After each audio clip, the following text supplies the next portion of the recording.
মৌলভীবাজারের কুলাউড়া সীমান্ত এলাকায় বাংলাদেশি এক যুবককে এলোপাতাড়ি কুপিয়ে হত্যা করেছে ভারতীয়রা। রোববার 26 জানুয়ারি দুপুরে উপজেলার কর্মধা ইউনিয়নের 10টি নতুন বস্তি এউলাছড়া এলাকায় এ ঘটনা ঘটে। নিহত ব্যক্তির নাম আহাদ আলী বলে জানিয়েছেন কুলাউড়া থানার ভারপ্রাপ্ত কর্মকর্তা ওসি গোলাম আফসার।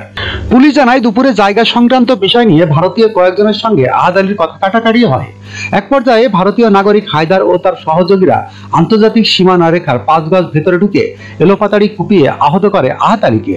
পরে তাকে উদ্ধার করে কুলাউড়া সরকারি হাসপাতালে নিয়ে যায় স্থানীয়রা।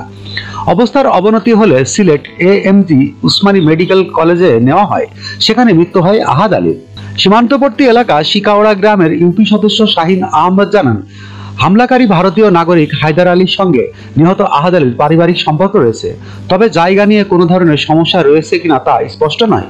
নিহতের বিষয়টি নিশ্চিত করে কুলাউড়া থানার ওসি গোলাম আফসার জানান, মরদেহ মর্গে আছে, হত্যাকারী ভারতীয় নাগরিক। এ ঘটনায় মামলার প্রস্তুতি চলছে।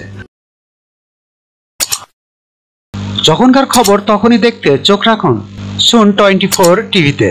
চ্যানেলটি সাবস্ক্রাইব করুন।